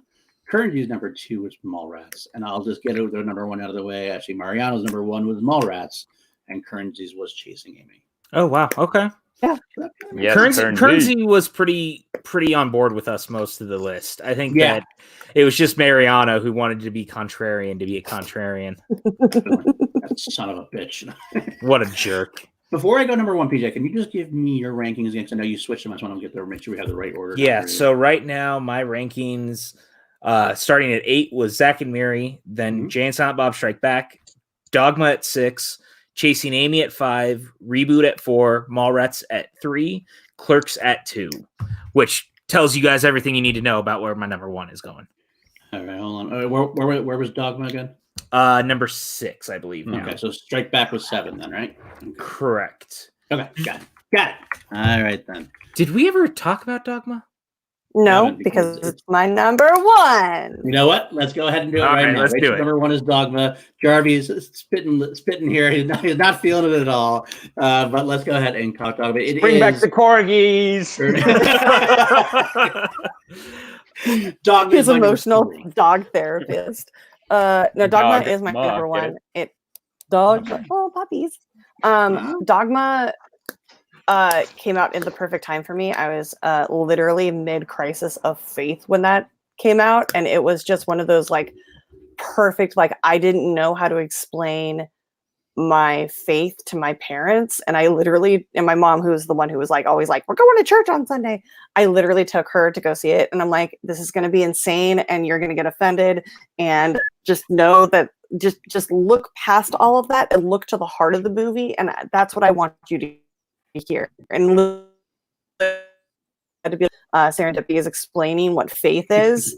I was like, that's why I don't like going to church. Like I have faith. I just don't want to go to church. Like my relationship is between me and God, and I don't really understand why I have to adhere to the rules that are set up by man if that is not who I'm worshiping. And it led to a huge discussion between me and my mother. I love that movie.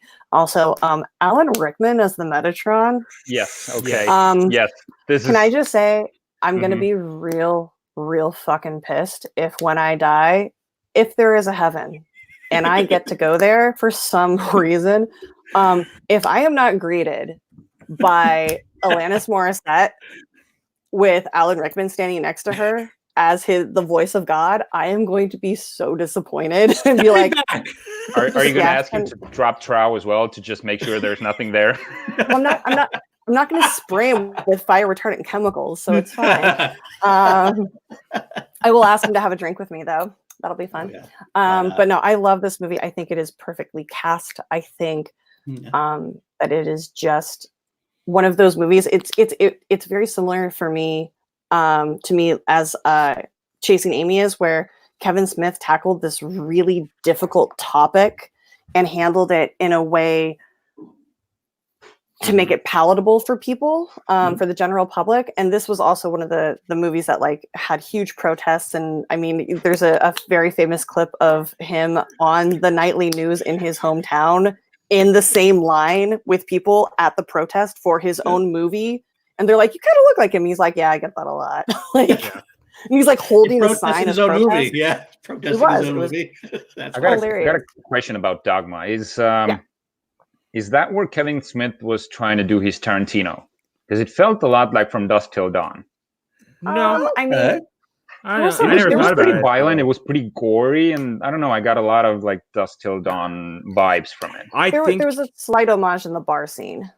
I think he was really trying to find a way to tell a story about his faith at where he was in a certain time. And unfortunately for audiences, doing that with just comedy is not really going to sell it. So you have to find another way. And I think that was his way of doing it, like for better or worse. Because I mean, Dogma is a movie that speaks a lot to me because I grew up in a very similar situation of Rachel, where I grew up with two parents who were like very, very religious. And I had that kind of forced upon me from a very young age. And as I got older, I very much fell out of line with like the idea of religion and what that does to people. And I think that, no offense to anyone watching, and I don't mean it to sound this way, I think religion is one of the most dangerous things that's happened to the planet. I think that that people hurt each other over the things that they believe. And I think that that's a really scary thought. Like, I think that Kevin had something to say about that. And that's what he was trying to go for with this idea that faith is a thing that needs to be about you and whatever entity you want to pray to. It's not about what people on earth are telling you to think. Like, the church is going to tell you to do all this stuff, and they create Buddy Christ just to try to get you to come and sit down. But at the end of the day, it's not about that. Like, it's about what you're supposed to feel.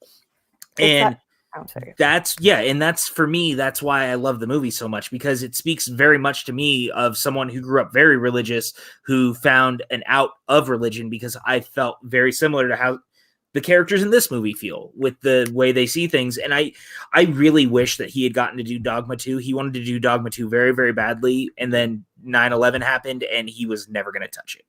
Yeah. Made sense. Yeah. Well, the scene with Chris Rock and Bethany in the train, where he's telling her how dangerous it is to have a belief versus an idea. Yep. Really spoke to me about that. But also it came out at a very, who knew that the Catholic Church was going to have a worse sense of humor than the Mormons? Right. 100%. I don't know if you guys know this, but when Book of Mormon came out, there was initially a backlash, but then it became super successful. And the Mormon Church took out ads in the back of the playbills for Book of Mormon. And I thought it was a joke, and they're dead serious. Like, that whole back page is just like, interested in the Mormon religion? And it's still there. It's still there. Like, it's still 15 there. years later. And so they leaned into it, and the Catholics have no sense of humor. And just tried to destroy this movie at every turn. I agree. Like, it was boycott, like the cast is, and it calls back to, like, they go to movies. What else? They reference songs and characters from other movies. Like, it's one of my favorites. It makes me laugh every single time. I will constantly quote it. Also, best on-screen Loki. Let's just throw that out there. I just want to say no one's mentioned Matt Damon at all during this entire show. So good. Loki and Bartleby just deserve their own, like, entire podcast, because those two were so perfect. I mean, the scene of them in movies. Well, even the opening scene of them sitting at the airport, like, their whole conversation is incredible. Scene. Like, that whole sequence is 100%, I think, like, the thesis of the film up front, and, like, the trying to find a way to get around doing the thing you're supposed to do to get into heaven. Like, that's the thesis of the movie up front. And it kind of feels like they spoofed City of Angels as well. Sure, totally. Right? Yeah. I got to interject my point. It's funny you mentioned that, Jarvi, as your first time watching the whole Tarantino-esque thing. I never would have thought of that as a young. And they say, I think they say Jason Lee says the N-word as well. Like, it feels very there's a part where his full said it. It does. I can see where you're getting it from. I don't necessarily completely agree, but I do think it's a very interesting viewpoint that I wanted to say. Nice job.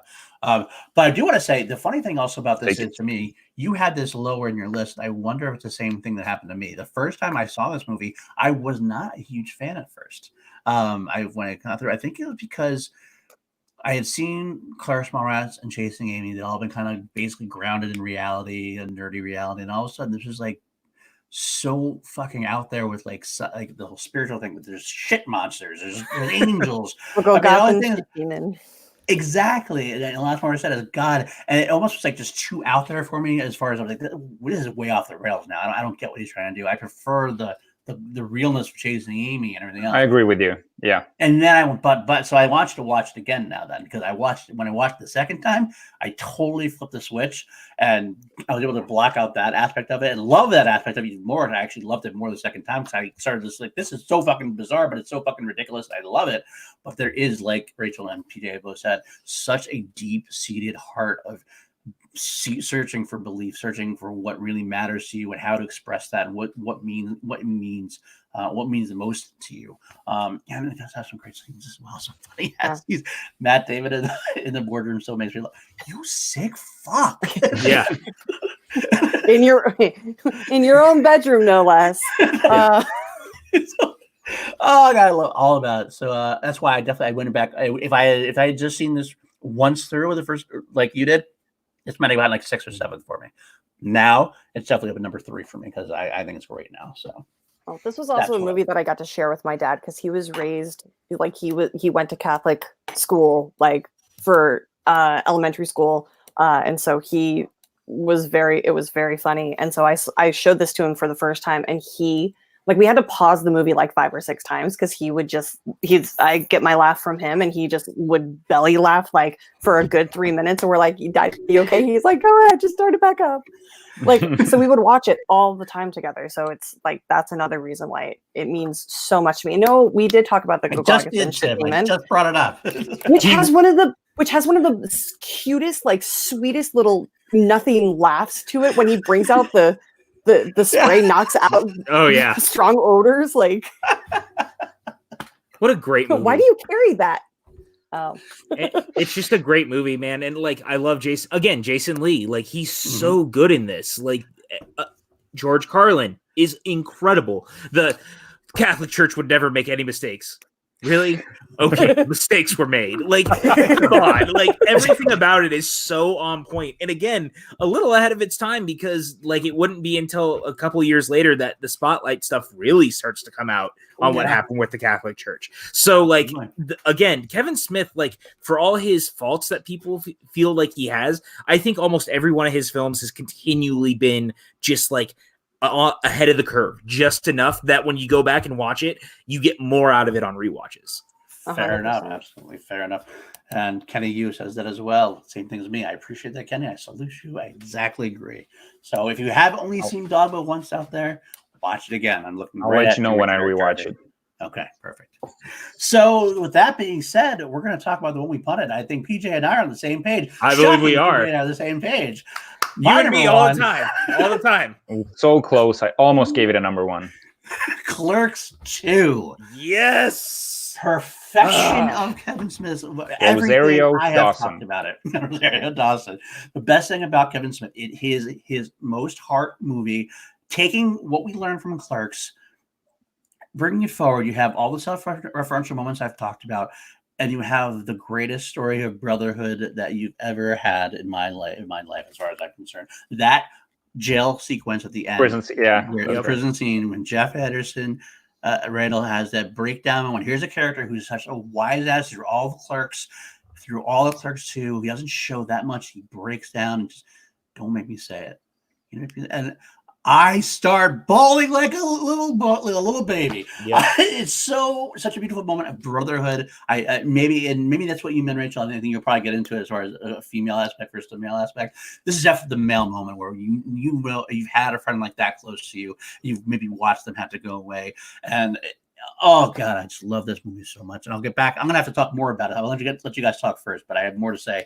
Go ahead, please. Somebody else take it from me. I am so happy that I am not the only one who has Clerks 2 at number 1, because I feel like this is such a minority opinion. Like, everyone seems to agree that Clerks is the best Kevin Smith movie, which is fine. I'm not faulting anyone, but I think that you're severely understating how great Clerks 2 is in the process. Clerks 2 is a film that comes from a place where he thought he was never going to do another one of these, and he was in a very different place in his life where he wrote this movie that he felt like he was pouring everything he had into it, and just really, it breaks my heart in the best way. Starting it in black and white, number 1, opening it to have the fire raging inside the quick stop, Randall and the terrorist, like, just, oh my, like, you're already out the gate. I know that I'm gonna love this, but you get to the end, and that ending, that jail sequence is far and away one of the, again, to his credit, his writing is incredible. This sequence, the don't make me say it, and then, you know, what would you do? What would the great Randall Graves do? I would buy the quick stop back. Like, just that whole sequence, and, you know, Silent Bob looking at them, and he's gonna say something. I got nothing. What good are you, you moot fuck? Just everything about this movie. It felt like at the time the kind of grand finale of all of these, if you will. I think that's kind of what Clerks 3 is going to end up being in the end. But now, at that very specific moment, that's what it was. And I mean, that was 2004, 2005. So, you know, 16 years ago, it's been a while. Like, between 2019 and Clerks 2, like, we had no View Askew anything. So for the longest time, that being the final film just felt so right. and everything about it fires on all cylinders. Rosario Dawson is wonderful. I'm glad that he got his musical sequence in that he'd always wanted, and so that was great. Like the Ben Affleck cameo, Jason Lee, everything about it just feels like Kevin Smith to this point that just makes me love his movies. Let's talk about the most underrated character of the movie, Elias. Oh God, yes! I was just dying laughing. Hello, pants. One ring to rule them all. Darkness. Well, I'll bring it out there. I'll super chat. That's right. That's exactly That's Star Wars versus the Lord of the Rings. Yep. He's told to nerd so hard he threw up. Why does it smell weird in here? Planet. Like one return, and it's of the Jedi. Jedi, not of the. God, it's so good. I'm a big Lord of the Rings fan, but I still love that. Another thing I want to bring up, another big humor moment for me was the whole racism angle. Oh my God! Porch monkey sequence. I've never had a panic attack in a movie like I have during that scene. I was like, oh God, I want to laugh, but this is not okay. Okay, I don't know. I can't help it. You're like, okay, first of all, Wanda Sykes was the exact person to be in that scene with him. Exactly. I don't think there's anybody else who could have carried that out. And also, like, her husband's line, you can't taste racism. You can't taste racism, baby. So good. It's so good. It's just so good. The whole movie, man. Like, again, you can't say that, Paul. I thought we'll say porch monkey. I'm sorry. That whole sequence is just amazing. The whole movie is like the whole thing about when he's battling the dude on his blog, and it's just so you're like, God, Randall is the worst, and it's hilarious. Everything about that, and I guess he is like Helen Keller. No, he's like, yeah, just everything about it. No, he's like Anne Frank. Yeah, Anne Frank. That's right, Anne Frank. With the diary and all. No, he's like Helen Keller. You jerk. Yeah. I will say that this when Dante takes Randall to go karting, I was like, I know that feeling. Like that is everything I want to do some days is just get the fuck away from everybody. Just go do whatever makes me happy and just fuck everyone else. So I love it's absolutely perfect. The pickle fucker scene again, Jason Lee. Oh God. So let's talk about the donkey because we probably have to. Oh, I love that was Kinky Kelly. It just makes like that like honestly that's when they're in the jail and Kelly just goes, "It's my donkey." I'm like, oh, yeah. Wait, he made that endearing. Like, he made that endearing and cute. You were like, oh, why am I feeling those feelings? I miss. How do I feel sad for a guy who misses his donkey who commits bestiality? I know. Oh my God. No, it's interspecies relationships. Erotica. Or cross-species, something. What was it? Erotica. Interspecies erotica. Fucko. I'm sorry, I can't quote it. Elias just masturbating as he's watching it. Just Jesus. This movie is insane. Mr. Fiend. Mr. Fiend. Is that her mouth roll? Mouth roll, huh? This movie is great. Tim, I'm sorry, Jesus. I'm sorry, Jesus. That's same in the Lord of the Rings thing too. Do what you want to Jesus, but leave the rings out of it. So if you look at it that way, the Transformers are a gift from God, Randall. Clerks 2 is iconic, no matter how you never go ask them out. Sometimes. You know what, Max? At the end of the moment, sometimes it's okay to ask. That is a quote, guys. Please don't clip that out. Flip it, save it. I think Jake's asleep. You're lucky.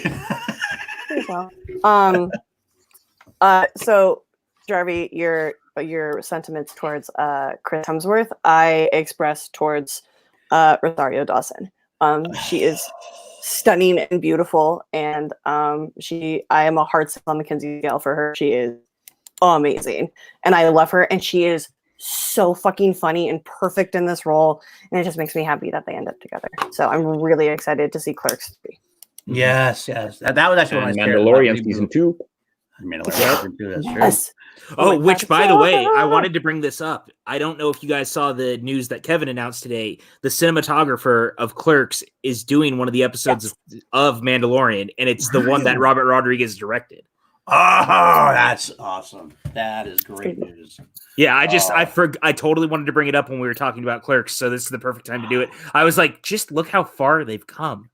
It has never been a better time to be a nerd, guys. Like, we are living in the golden age. It's Every true. day, absolutely. So, yes, Ahsoka High. We definitely know it, and we can talk. We can talk Kevin Smith all day. We do have a lot of Star Wars in that love as well. Yeah, but I will say the reason why I had this ranked so low is because there were.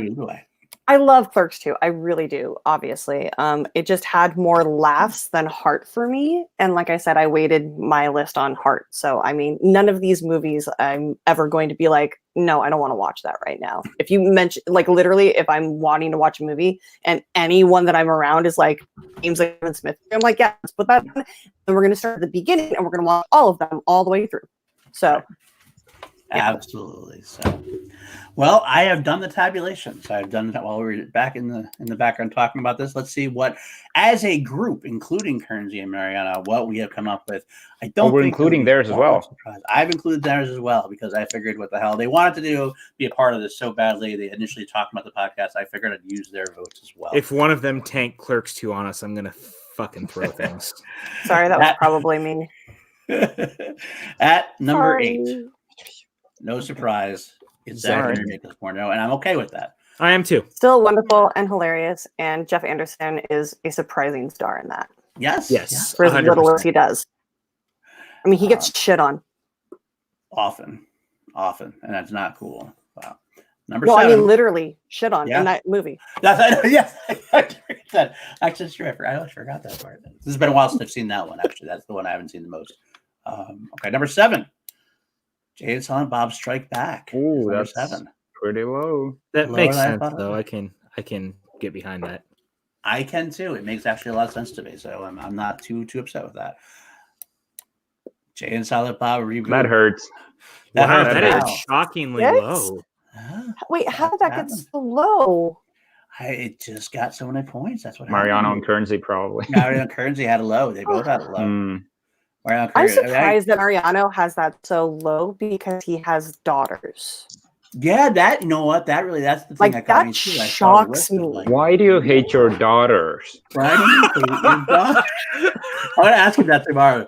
Why do you hate your daughters? Yeah, Mariano had it at number 8. It was his least favorite of the films. That's what happened. That's why he tanked it. And Kearns had it at number 5, which isn't bad, but it is what it is. All right, so next up after the reboot, might make some waves. This is thanks to Jarvi. Dogma is that low. Wow. Sounds right. Low. Sounds right. Dare you? First of all, how dare you? Second of all, how dare you? Third of all, get the fuck out of here. But stay, because you have a dog on your lap, and I get to stare at your dog. That's why he has a car corgi in the lap right now. He is ready. Everybody's got to tell him tomorrow. Everybody should tell him that tomorrow. If you talk to John Mariano on Twitter, ask why he hates his kids. No, don't do that. Don't do that. No, please don't do that. We actually like John. We actually love John. I'll save it for private. Love John. I love John and his daughters. So, and his daughters. All right. So after Dogma, at number 4, this is where we slot the original Clerks. Oh wow! Right in the middle of the pack. Okay. Right in the middle of the pack, and I think it's fair. Very much okay with that. I think it's a fair rating. Okay. I'm happy with that. After that, actually, you know what? I have to say, while I'm doing this, theoretically speaking, it's actually a tie. This is actually a tie point wise. So Clerks is tied for 3rd with Clerks 2. Oh wow! Okay. So Clerks and Clerks 2 both have the same point value, so technically tied for 3rd. I can kind of get that. I'm okay with that. Especially because, like I said before, you can't get Clerks 2 without Clerks, but Clerks 2 is better, so it's like one whole film, maybe. I don't know. I'm picking up my ass now. But number 2 is Mama. Yeah, that's good. I appreciate it's number 2 that it was also his second movie. It almost feels perfect. Yeah, I agree with that. I can agree with that. Which means, of course, if you don't know by now, that's the number 1. Unsurprisingly to me, to be honest with you. Yeah. I feel like this is the genuine number 1 for a lot of people. because of the idea, like we said before, it had the most specific heart of the film comparatively, I think. But yeah. So any comments on the list? Are we all happy with that list for the most part? I'm comfortable with that list. I mean, I think that the right movies kind of fell where they needed to. I would have liked to see Clerks 2 higher, but I mean, it being at number 3 is very comfortable with me at the end of the day. I mean, we're comparing Kevin Smith movies. I don't care where they fall for everyone because, like, for me, it depends on my mood. It depends on what I'm going through in my life. Like, I can go like months without watching Dogma, and I'll watch Mallrats 5 times in a month. Like, it just depends. And so the fact that we're talking Kevin Smith makes me incredibly happy. So we're all winners. All winners. Jarvi, what do you have to say since this was your first time watch through? We should have any final thoughts. First of all, I want to thank you for getting me to watch them all. I can't believe that I wasn't a fan of Kevin Smith movies, because I'm a huge movie fan, and these are movies for movie fans. It's as simple as that. Absolutely. Totally. Absolutely.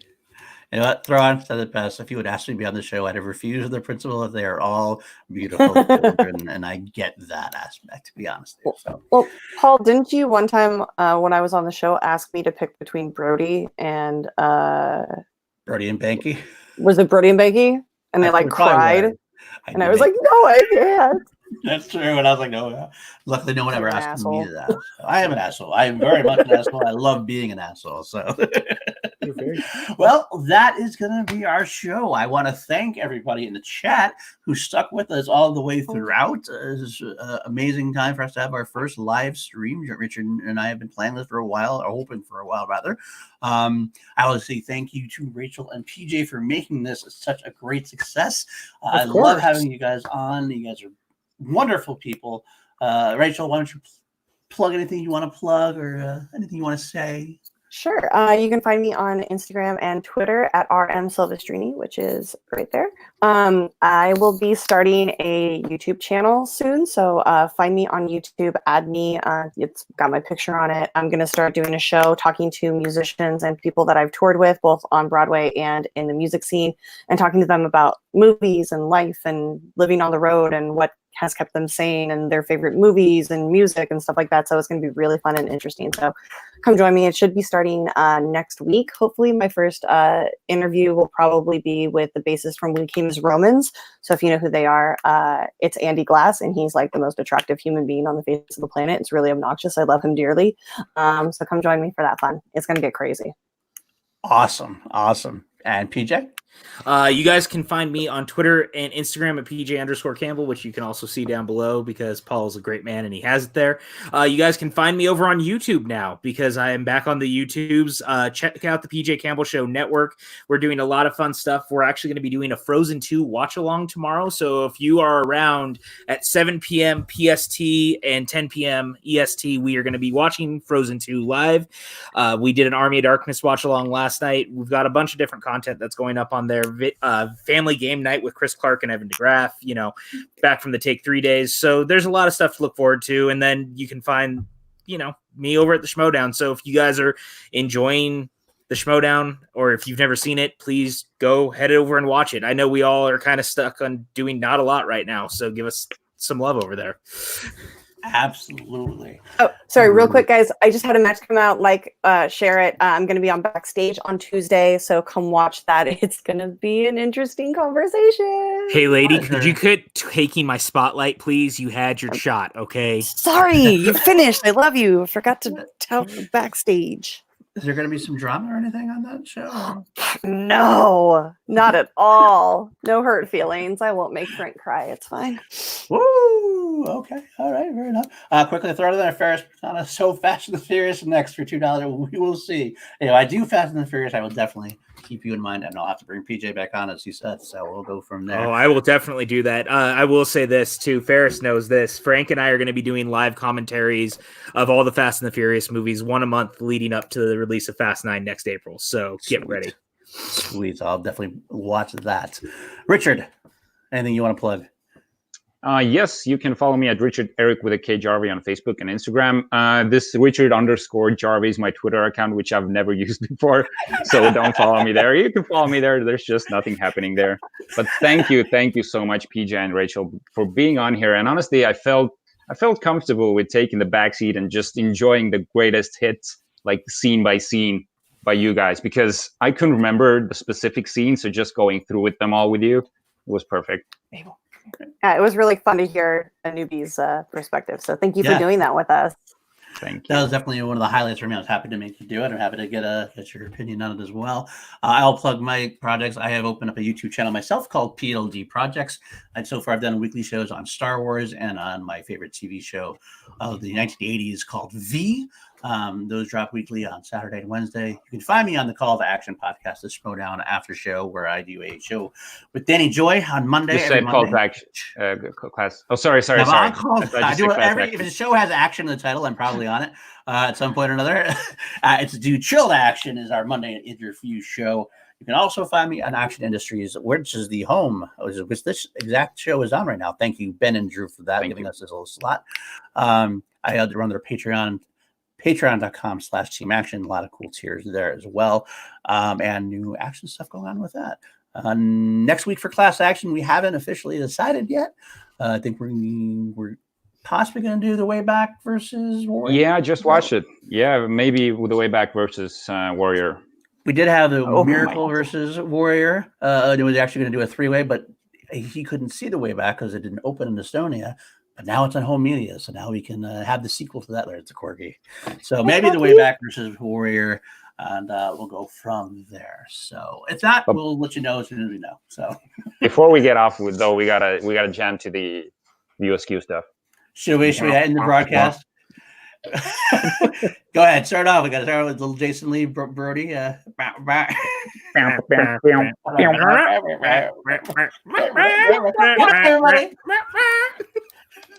Sorry.